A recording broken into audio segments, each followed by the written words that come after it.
Assalamu alaikum. Sunana Musa Sani. Kamar yadda muka saba kawo muku wasu abubuwa waɗanda za su amfane ku. Yau ma mun zo muku da wani abu wanda zai amfani mutane baki ɗaya. Akwai scholarship da aka buɗe wacce take ƙarƙashin United States International Universities kenan tare da MasterCard Foundation, wanda scholarship ce ta undergraduate student. Due to wannan hauhawar farashi na kuɗin makaranta da muke fama da shi a Najeriya, tabbas wannan scholarship din za ta taimaka duk wanda ya cike ta cikin sauƙi ya samu wannan scholarship din application a kai shi je makaranta a ƙasar waje da kuma course din da yake bukata. So ku biyo mu cikin wannan bidiyo domin ku ga step by step yadda za ka yi cike wannan abu. Ita wannan scholarship da muke gani wani kamar organization ne na wanda ake cewa United States of America and African Universities kenan, karkashin ko kunce haɗaka da MasterCard Foundation Scholarship su suka kirkiro wannan scholarship. So da farko zaka je cikin wannan website din shine www.usiu.ac.ke/home ko kuma normal banda / din ma. Idan ya bude maka zai kaka wannan page. A wannan page din za ka yi locating wannan MasterCard Foundation Scholarship Program, sai kai clicking akai. So kamar yadda muka bayani a baya, ita wannan scholarship ta undergraduate ce, kuma mun kawo ta ne saboda irin wannan hauhawa ta kuɗin makaranta da ya faru a Najeriya. Wasu ba su da yadda za su biya kuɗin makaranta. So wannan hanya ce in har za ka iya cikewa ka zauna ka cike a hankali ko ka nemi wanda zai cike ma, sai kai addu'a kuma Allah zai baka nasara.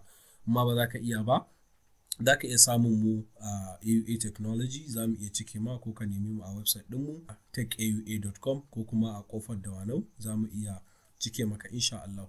So idan ka zo ƙasa za ka ga program brochure ɗin, za ka yi clicking kai downloading. So abinda nake ba da shawara shine ya kasance ya fi kyautuwa mutum ya ciki a kan kwamfuta, domin yana ƙara ba da resolution na gaske da ake koyi bukata. So za ka iya downloading wannan abin gaba ɗaya. Idan ka yi downloading wannan brochure ɗin zai zo kan kwamfuta ka kamar yadda muka gani, za ka buɗe shi kuma sai ka karanta shi step by step. So abin da suke nema a nan, idan muka gani ga about scholarship ɗin gaba ɗaya na maza ne da mata da kuma maza masu disability kuma mata masu disability, misali ko gurgu ko wani abu makamancin haka. Sannan eligibility din dole ya kasance ɗan shekara 29 ne, kar kai sama da haka, sai dai kai ƙasa da haka. Kamar yadda na ce mana, mata ne ko 'yan gudun hijira ko kuma maza da masu disability ko kuma normal maza. So suna buƙatar scholarship mutanen da irin da academic talented, wanda za su iya ba da gudunmawa a cikin community bayan sun gama wannan ɗinsu, sannan kuma suna da wani record na leadership. So shi ne sa suka ce gashi nan nan gurin leadership potential. Scholar must show commitment to becoming change maker, role model and mentor who embrace ethical leadership. So dole sai ka ɗan yi showing wani ethics, ma'ana ɗabi'u da suke nuna cewa lallai idan ka gama wannan program ɗin za ka zama wani abu a cikin al'umma kuma za ka taimaka. Akwai School of Science and Technology, inda za ka iya applying na Bachelor of Science in Applied Computer Technology ko kuma Bachelor of Science in Information System and Technology. Akwai School of Pharmacy and Health, shi ma ga sunan. Akwai Schools of Communication, akwai Chandaria School of Business Administration, School of Humanitarians da dai sauransu. So wa'annan su ne duk applications ɗin da ake bukata. Idan aka gama ka ciki, so kafin mu je can wa'annan abubuwan da zaka ciki, ga steps ɗin da zaka bi kwaya 6. Process na farko shine application form ɗin da zaka ciki, za mu zo kansa. Idan suka zo ka cike ka tura, za su yi review, za su yi shortlisting, sai su zo interview, a selecting, sai a baku admission. So ga abin da scholarship take covering, za su biya maka kuɗin makaranta, tuition fee and functional fees, kuɗin lab, za su baka laptop da littattafai da lalin materials, za su baka reasonable accommodation da abinci, za su baka medical insurance in baka da lafiya, dan stipend dai kuɗin kashewa, transport za su baka daga gida zuwa makaranta ko na makamancin haka. Access to leadership training, tunda suna magana akan leadership, sun yi wannan insisting akan dole you have to have some leadership mindset. Access to entrepreneurial training, psychosocial support and career counseling and mentorship. idan kana da disability kuma disability need will be reasonable shorted for. So ka gani wayannan duk muka kalla mu ga mutanenmu ne na Afirka ga su nan haka suke ɗaukan wannan scholarship din. So a nan in muka ji wannan abin da za mu yi downloading a ƙarƙashin wannan video din zan saka mana link na wayannan abubuwan da za mu je mu yi downloading. Wannan shine complete overview application din, za mu ga paper 14 ga eligibility din mu nan kamar yadda suka saka ga kuma abubuwan da komai da komai, wanda idan ka gama ba so ake kai submitting online ba, a email za ka tura kai scanning ɗinsu sai kai printing wannan application ɗin ka cike shi da biro sai kai scanning sai ka tura tare da abubuwan da suke bukata wanda duk za mu zo mu nuna su. So sanda suka buɗe wannan application ɗin sun buɗe shirin 20 ga watan January, sannan za su rufe shi kuma Monday 20 ga watan February, kun ga kwana 20 kenan cip. So bayan haka nan mun faɗi da abin da zai covering, sannan ga application ɗin abin da ake bukata. Na farko application letter starting the following. So personal background including financial position, sannan me yasa kake bukatar makarantar, sannan a ina kake ganin kanka bayan ka gama wannan digiri da za ka yi, sannan copies of academic document na secondary school ɗinka kenan shine kamar WAEC ɗinka da primary school living certificate, sai recommendation letter. So anan matsalar take, yawanci mutane ba su sanya ake rubuta recommendation letter ba, ko kuma kawai za su je su rubuta da kansu. Yawanci scholarships suna neman mutanen da suka yadda da su ba su scholarship, sannan kuma wannan recommendation letter din ana bukata ne ka samu wanda ya san ka a cikin malamanka ko wani organization wanda ka taba aiki da su ko dai wani abu makamancin haka, sai an sa stamp kuma an yi sign. So ya kamata sai ka je makarantar ku ka gaya malaminka cewa kana neman scholarship ga abin da za a yi da sauransu, ya rubuta maka recommendation letter, ya san ka kai mutumin kirki ne haziki kaza da sauransu. Sannan za ka ɗora passport photograph size ɗinka karami, za ka copy of birth certificate da national ID card ko passport ko kuma wani refugee travel document. So idan kuma kai ɗan gudun hijira ne akwai document da ake sakawa. Sannan idan kai kana da wani disability, misali baka ji ko baka gani ko gurgu ne kai, za ka iya saka musu wannan abin da za su yarda da shi. Sannan kar kai downloading wannan abin kai converting ɗinsa into Word ka ce za ka editing a cikin so suke kai downloading kai printing ka cike da biro kai scanning dan dai wai a san da gaske fa kai ka cike wannan abu. So ga personal information ɗinka za ka cike duk waɗannan abubuwan gaba ɗaya. Idan ka cike aka zo har ƙasa za ka saka admin academic information ɗinka gashi nan high school and whatsoever gaba ɗaya za ka cike. Nan in ka taɓa yin wata makaranta ne duka za ka cike. So amma dama an ce ta undergraduate ne, kaga kawai masu secondary school ne. Nan za ka cike guardian information ɗinka ko babanka ko wani kawunka da sauransu. Nan za ka rubuta sunayen 'yan gidanku ne gaba ɗaya. Please list the name of siblings ɗinka da level of education ɗinsu. Yayyanka ne, ƙannanka ne da kowa dai. Za ka sa suna. So nan a nan gurin tambayar yake. Suka ce describe a previous held leadership position, activities or experience. So wannan ana so ne ka faɗi wani position da ka taɓa riƙewa na leadership wanda ya taimake ka kuma ya taimaki mutane kai giving back to the community, za ka rubuta shi. So sai ka zauna ka tsara me ka taɓa yi ya kuma wannan abin zai taimake ka a cikin wannan process ɗin. Na biyu suka ce za ka iya stating awards ɗin da aka taɓa baka na wani abu na leadership ko wani community service. Sannan me kake passion a kai? What are you passionate about and how will your program of study contribute to your passion? Yanzu misali a ce ka zaɓi information technology. To information technology ya za a iya taimaka maka akan abin da kake so. Misali kai kana son harkar business ne da sauransu, so ya za information technology ya taimaka maka a wannan harkar, shi ma za ka cike.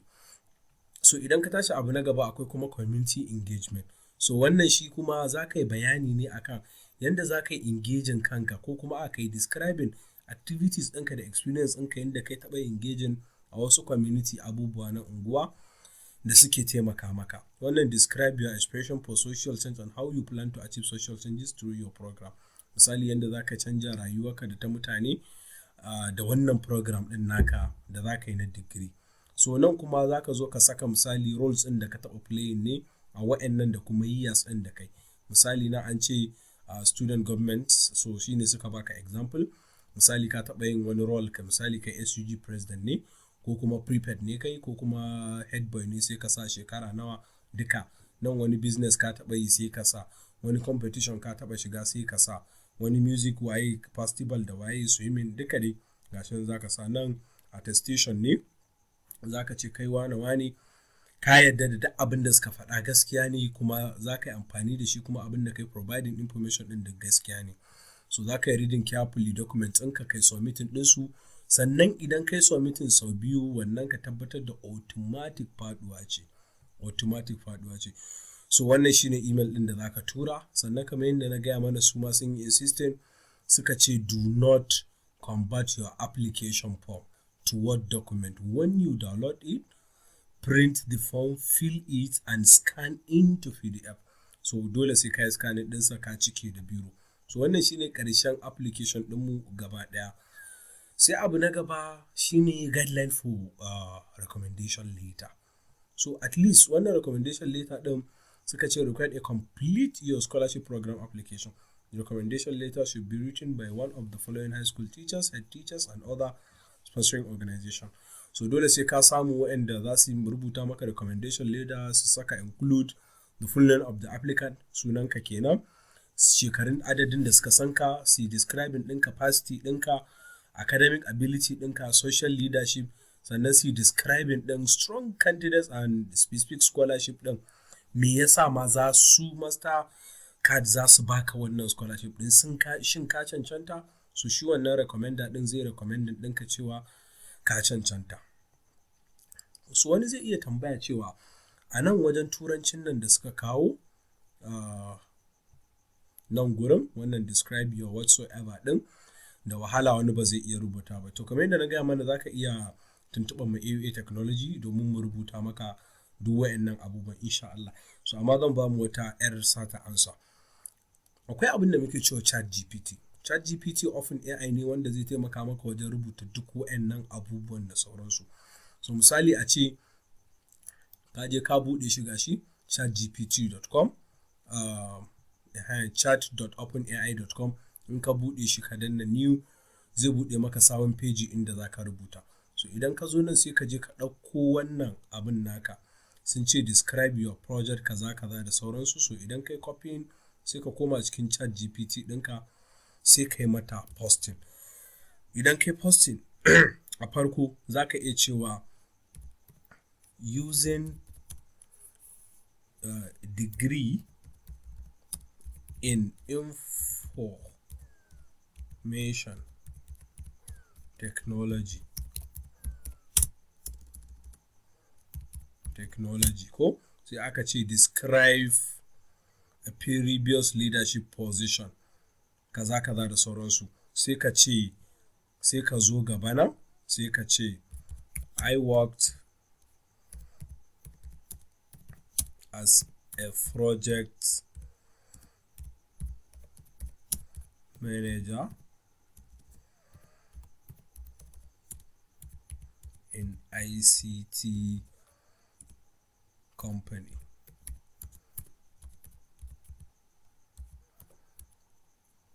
So idan ka bayar sai ka danna ita kuma wannan za ta rubuta maka wannan abin da kake bukata din na leadership da kai holding responsibility da komai. Kun gani dai very simple abubuwa take rubuta maka. So gaba ɗaya abin da saboda to idan ka rubuta kuma za su iya ganowa cewa ai wani robot ne ya rubuta maka, to sai ka kwafe shi haka. Idan ka kwafa sai ka je abin da muke cewa coolbot, gashi nan shi ma coolbot.com, sai ka shiga nan gurin shi kuma paraphrasing tool ne, zai canja turancinka zuwa wani turancin. Idan ka danna paraphrase shi kuma zai juya maka gashi gaba ɗaya. Kaga zai ce nan an ce as a project manager in an ICT company, nan sai ce I once held a leadership role at an ICT firm waya kaza da sauransu. Kawai sai ka kwafa abinka sai ka zo cikin sai ka je daman da hannu aka ce ka rubuta shi kenan sai ka rubuta shi. Shi ma na biyu haka, shi ma na uku haka har na ƙarshe. So wannan shine zai baka dama ka zama successful akan application ɗinka. Sannan kuma Allah ya ba mu sa'a a cikin abin da zaka ciki. Sai dai mu yi kokari cewa mu san me muke cikewa kuma ya za mu cike din da abin da ba mu gane ba.